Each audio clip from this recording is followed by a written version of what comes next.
Hello, we're going to go ahead and get started on our first unit in our logarithms and recursive formulas unit. And today we'll be looking at section 1, which is solving simple logarithmic and exponential equations. So first we're going to talk about what is a logarithm. A logarithm is the power to which a number must be raised in order to get some other number. So for example, if I have a number and I'm going to raise it to some power and it's going to give me 16. 2 to some power is 16. Well, I can, because I have picked numbers here that are whole numbers, I can think in my head and say 2 to the second is 4, 2 to the third is 8, 2 to the fourth is 16. So I know right here 4 needs to be that number. So we would say the base 2 logarithm of 16 is 4 because 2 to the fourth power equals 16. We will write this as log base 2 of 16, which I'll go into a little bit more later. If we have still a base of 2, but a different number, 10, 24, I've still picked numbers that are whole numbers here, so I've got to figure out what that x would be.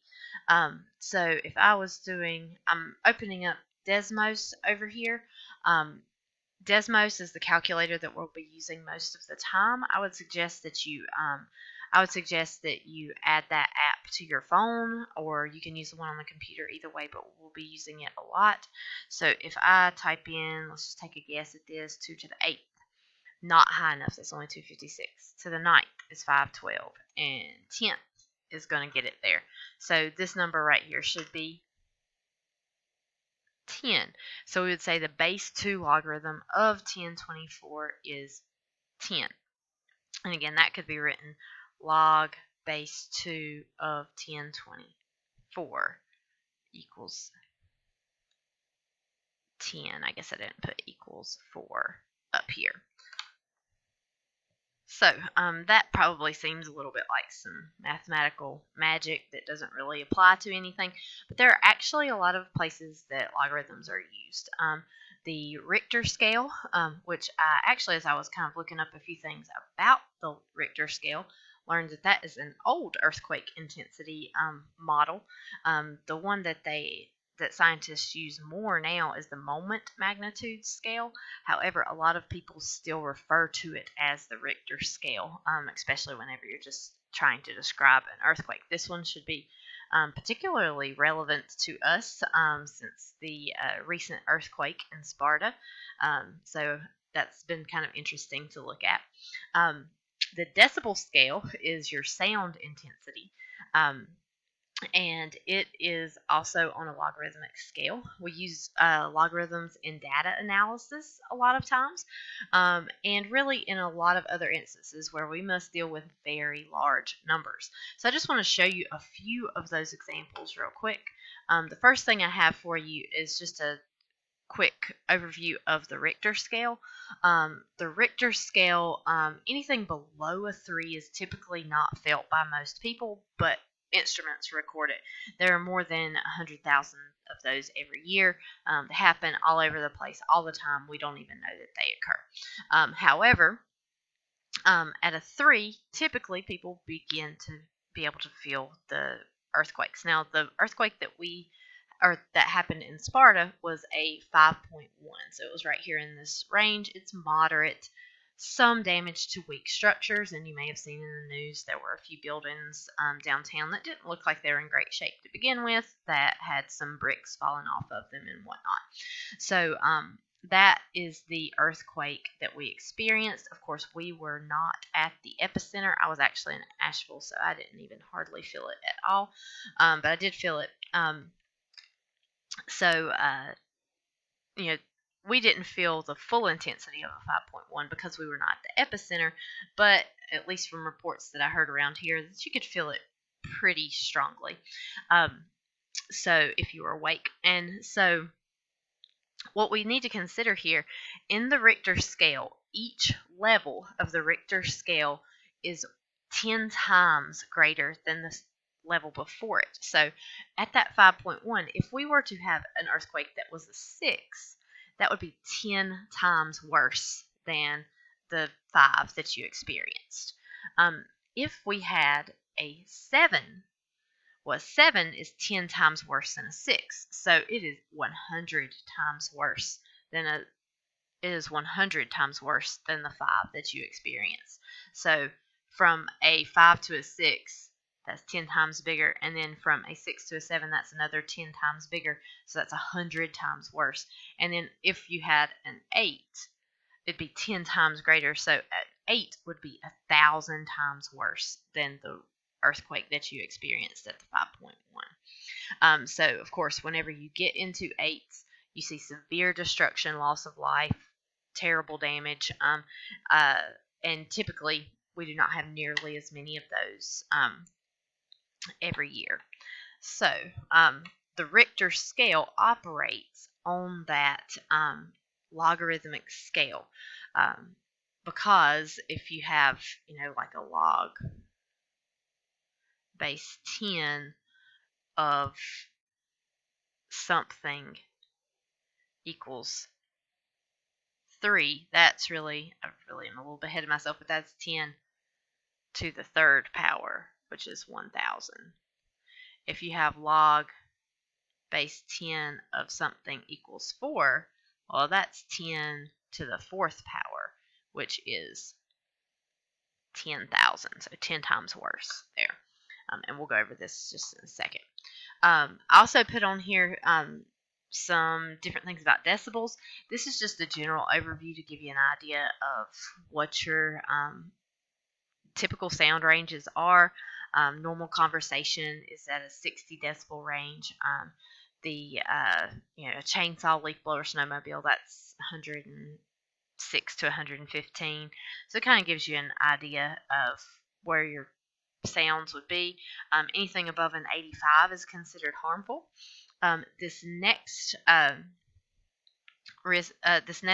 chart is also on decibels, and so you can see right here at like a faint whisper, we're somewhere between 20 and 30. Well, 30 is 10 times louder than 20, and 40. Now, see, that sort of makes sense because you just add 10, but 30 and from 30 to 40 is another multiple of 10. So that would mean from 20 to 40, it's 100 times greater. And then from 40 to 50, it's another 10 times. So that'd be, if we went from 20 to 50, that'd be 1,000 times greater. So it is on that scale where we see everything being multiplied by 10. So whenever you go from an 80, which is still safe for your ears, such as maybe a noisy restaurant, to a power mower, which is a 90, then that is 10 times worse. And then you get to a snowmobile, which is 10 times worse. And it also here has some information on safe exposure time. It seems maybe the symphony for 15 minutes. I think that's probably, if you're very close here. I'm not sure exactly how accurate this is, but I mostly like the scale going up by 10s here. A lot of the others should not have that. So, one other thing I do want to show you, I'm sure that everybody has heard about the coronavirus by now. And so one thing I've been looking at, I'm not sure of the accuracy of it, but I like their graphs, is this Worldometer, and it typically matches other official sites. And this is the current graph. I'm recording this on August 13th, so this is the current graph for the coronavirus cases in the U.S., and you can see it going up, right here we were really exponential, then it slowed off a little bit, we're increasing, maybe it's turned around again. But notice here it says that's your linear scale. We go from 0 to 2 million to 4 million to 6 million. Right here from February to March, we went from 15 cases to, nearly 100,000 cases. That was a big deal in March. That kept us from coming back to school. But it looks like it was nothing on this graph. So sometimes, instead of looking at a linear graph, you might look at a logarithmic. So you'll see how far it took to go from 1 to 100, then 100 to 10,000, then 10,000 to a million to 10 million. So in each one of these cases, we're not looking at a linear scale. Each line is 100 times greater than the next. And so you can see whenever you're looking on the logarithmic scale, that whenever you're looking at the logarithmic scale, you can see the big jump right here. This was alarming right here, and this right here was alarming, but we're actually sort of evening out a little bit here on the logarithmic scale. However, I mean, we are still increasing it. It's not done, and it could go back up, but we will not see this, of course, go down because you don't see the number of cases go down. But I just thought that was kind of interesting to see. So whenever you're dealing with really large numbers, because we're up to like 5 million people that have the coronavirus now, then logarithmic scales can be helpful because they can help you see different things about the data. Although you wouldn't want to look at just those. It would give you a false impression of the data. All right, so that's enough about when you use logarithms. Let's just look at a little bit of how to use logarithms. So the first thing I'm going to do is I'm just going to review how to change from a logarithm to an exponential and vice versa. So if you have something like 3 to the second power equals 9, okay, so 3 to the second power equals 9, you can rewrite that, and this number right here, this 3, we call the base. It is the base that the exponent is being raised to. So it is also going to be our base of our exponent. So this is a little subscript right here. And so I always teach students that that a logarithm has to break up an exponential. So this 3 and 2 are together here on this side. The 3 has to be the base on both equations, so it has to go there. And the logarithm is going to break up the exponential. So this 2 that was over here with the 3 has got to go over here to the other side, which means the 9 has got to go right here. To see that in more general terms, if we have b to the x power equals a, so it doesn't matter what number it is, that's log base b of a would equal your x right there. So you're going to use that pattern to rewrite these every time. So let's just do a few examples of that. So if I'm rewriting these exponential equations in logarithmic form, then 5 here is my base. So I would have log base 5 of 25. And that would equal 2. For the second one, 8 would be my base. So I would have log base 8 of 512 would equal 3.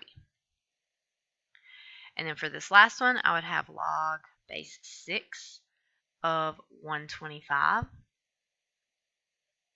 would equal x.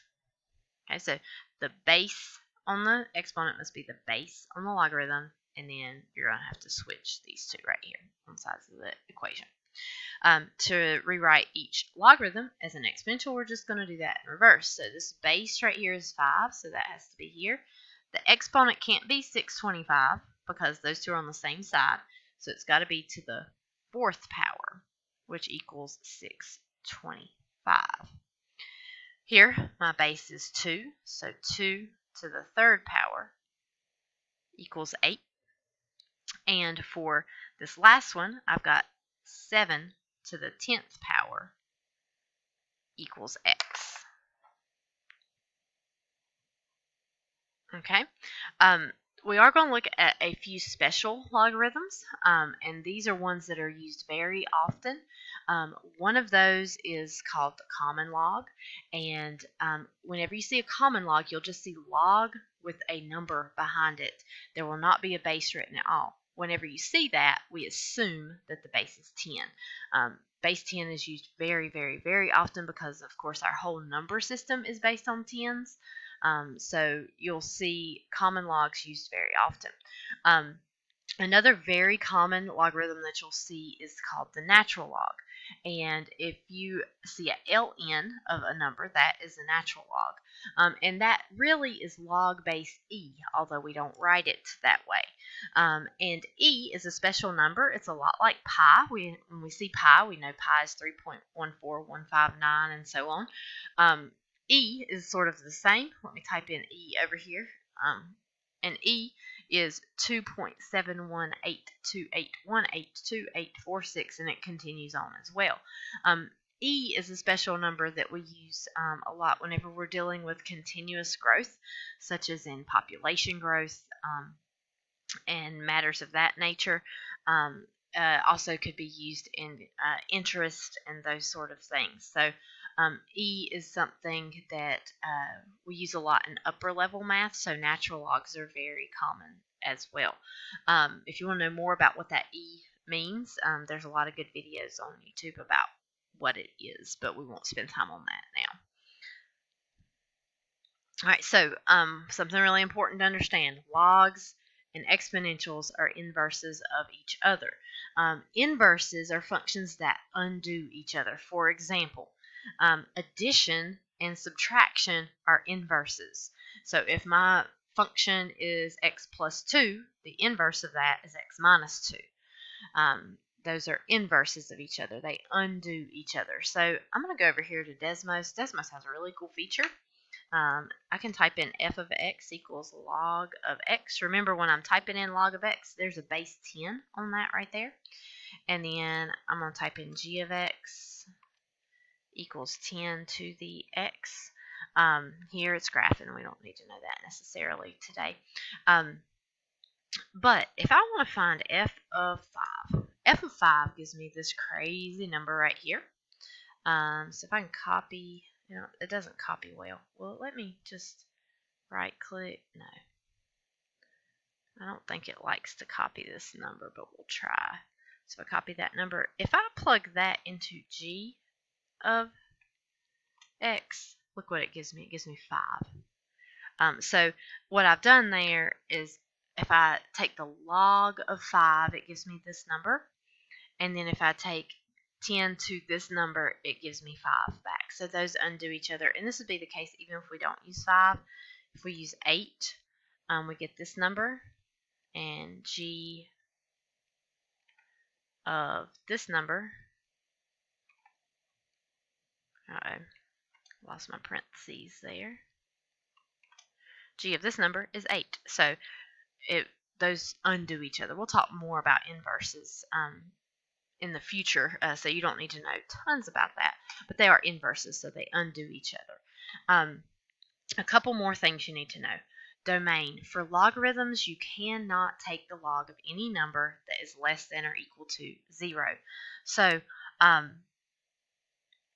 let me show you why that is the case. Let's say we've got log base 4 of negative 3. And I don't know what that equals, so right now I'm just going to put an x right there. If I want to rewrite that as an exponential like we just did, that means 4 to the x power equals negative 3. So I've got 4 to a power that has to give me negative 3. Here is the problem with that. If I go over here to Desmos, 4 to the, I know any positive exponent is going to give me a positive number. But if I put in a negative exponent, like negative 1, I still get a positive number.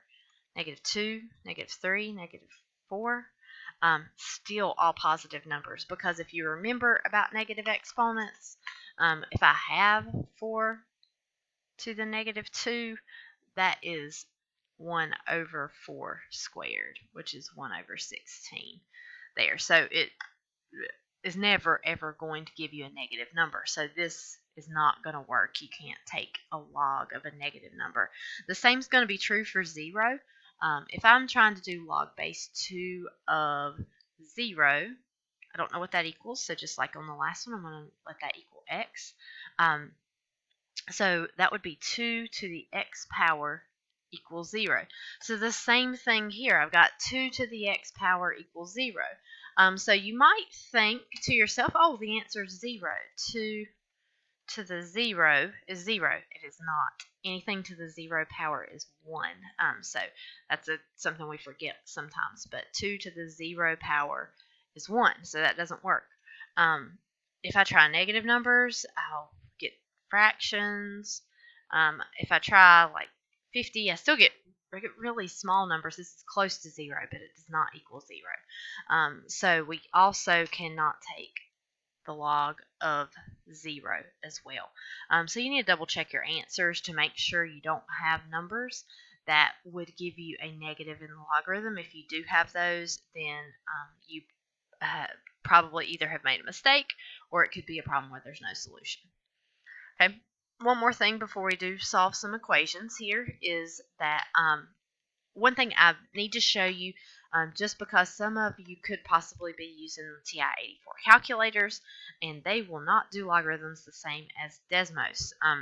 And that is the change of base formula. So if I have log base A of B, then that is equivalent to log of B over log of A. So let me just give you an example here. If you're doing logarithms on Desmos, if you go to functions, and right here on miscellaneous, you'll see log base A. So you can just type it in log base 7 of 12. Okay, log base 7 of 12 is 1.276989. So it's pretty easy to type in on Desmos. But if you have a TI-84 calculator and it's not one of the newest ones, it will not do that. So if you have a TI-84 calculator and you like using it, and you don't want to use Desmos, then log 12 divided by log 7 will give you the same value. So this is how you can type it into those calculators. You can actually even use natural log instead of log, as long as they're the same top and bottom, and you'll get that same value. So that's just a tip if you are using a calculator. All right, let's solve some equations. So there are basically two ways to think about doing these problems. They're really very similar in the actual work, but you can think about them a couple different ways. So let's look at this first example. We've got 5 to the x power equals 9. So the first way we can think about solving this problem is we can say, what if I just rewrite this as a logarithm? Because right now that x is up there in the exponent, and there is no way we can get rid of that 5 over there, because we can't divide by 5 because this is an exponent. This is not 5 times x. This is 5 to the x power. So what we have to do is we have to rewrite this as a logarithm. So I would say log base 5 of 9 equals x, which is really very simple. The problem basically just solves itself there. Whenever you rewrite it as a logarithm, we can type it into Desmos real quick. Oops, hold on, I'm messing up. So we would have log, let's see, I don't think that works very well. Just type in log base 5 of 9, and we're going to get the x equals 1.365. And I'm going to round that to 3 decimal places. I'm going to put me an approximately sign here, the squiggly equal sign, since I did round. And that is going to be my answer. As a general rule for this class, I'm going to have you guys round to 3 decimal places. On the AP Calculus exam, your answers have to be correct to 3 decimal places. If you are off by 1,000th, then you can miss the problem. So generally, I just stick with that for this class as well. It sort of prepares you for the future if you're going to take AP Calculus, and if you're not, it's not going to hurt you, and it kind of standardizes everything. I do not mind if you keep more decimal places, but you must have at least 3 correct on everything unless I've specified otherwise. Okay. Let's look at another way to think about solving these equations. So the second equation I've got here is 8 to the x power equals 450. Now I can solve this the exact same way as I solved number 1. I can just rewrite it as a logarithm, type it in Desmos, and be done. Another way to think about solving this equation is I can think about taking the log base 8 of both sides, because I have an exponential here, and the inverse of an exponential is a log. So whenever I do that, I'm going to rewrite this just a little prettier so you can see what it would look like. Of course, you wouldn't have to show this work whenever you were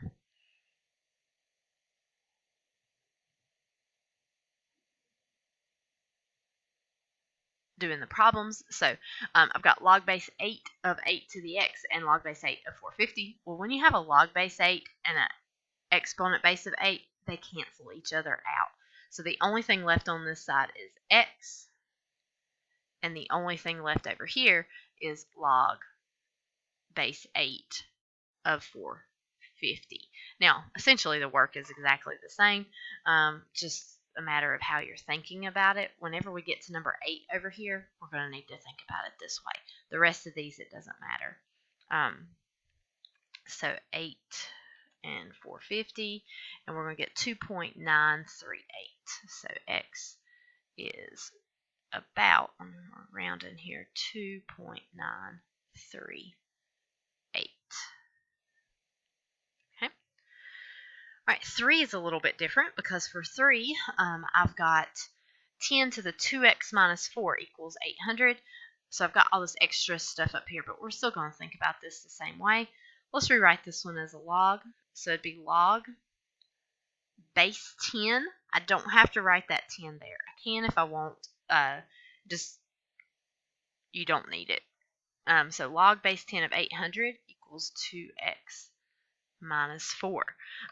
So when I type this in over here, I don't have to type in that base 10. Log of 800 is 2.903. So I've got 2.90308. Don't round that until you get to the end of the problem. I'm not going to write it all here, but keep it in your calculator. 2x minus 4. So you'll need to add 4 to both sides. So you get 6.90308 equals 2x. And then the last thing you've got to do there is divide by that 2. So x is going to equal, let's see, we got to take 6.90308. 998 is probably far enough, divided by 2. You just want to keep a lot of decimal places so that you're not rounding that off too much. You want to be accurate to 3 decimal places. So we're going to get approximately 3.452. So wait till the end to round those. Okay. For number 4, this one's a little bit different because we've got some things. All these other ones, our exponent was already by itself. For number 4, our exponent is not by itself. We got this 10 over here we got to get rid of. So we're going to start this one by subtracting 10 from both sides. So that gives me negative e to the x equals negative 19. So right there, make sure you don't lose that negative. That's like having a negative 1 right there. So you've got to divide. It's not writing very well. Negative 1. And so you get e to the x equals 19. And so you can think of this as rewriting, or you could, the inverse of e is natural log. So you could take natural log of both sides, and natural log and e cancel out, just leaving you with the x. And so you'd have natural log of 19. And if we type that in real quick over here, then we get 2.944. So x is 2.944. And rounded. So there. Okay. Let's look at number 5. Here we've got log base 10 of x equals 90. So it's not written, but there's a 10 there because that's our common log. So if I rewrite this, I would get 10 to the 90th power equals x. Now, that's going to be 1 with 90 zeros, so I'm not going to write that answer right there. Let's just leave it as 10 to the 90th. And in fact, I've made a problem that's going to be similar right here. Let's let's make that 20 a 2, or we're going to get such huge numbers that we're going to have to leave them in exponential form. So let's just change that right there to a 2. Again, you can think of it both ways. You can rewrite, or here the opposite of log base 5 is 5 raised to a power. So you could do 5 to the on both sides. And so 5 to the log base 5 cancels. And you get x minus 4 equals 5 squared. And of course 5 squared is 25. So x minus 4 is 25. And you can add 4 to both sides. So x equals 29 for that problem. Okay, number 7 is a little bit like number 4, and it has some stuff that natural log is not by itself. It's got this 3 right here that's on the outside and this 2. So we need to get rid of those first. So we would subtract 3. And so 2 natural log of x would equal 4. And then we'll divide both sides by 2. And so natural log of x equals 2. The inverse of a natural log is e raised to the power, so I could just raise both sides to or make e the base for both of those, raise them to those powers. And so e and natural log cancel here. I just have x. And over here, I'm going to have e squared. And if I want to get an approximation for that, e to the second is about, equivalent to, or approximately 7.389 for that one. Okay.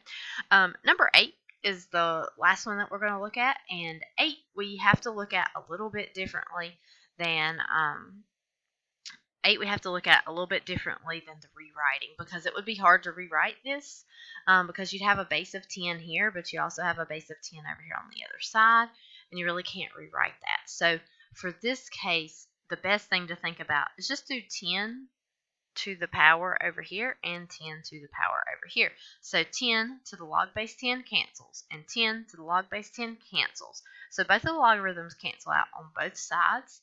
So 4x minus 3 has to equal 3x plus 10. So this just leaves us with a very simple equation that we have to solve. So we're going to subtract 3x from both sides. So we get x minus 3 equals 10. Add your 3, and x equals 13 is your answer. Okay, so we will go over this a little bit more on Thursday and add to it, and then you'll have another assignment on Friday. So thank you for watching, and I'll see you guys tomorrow.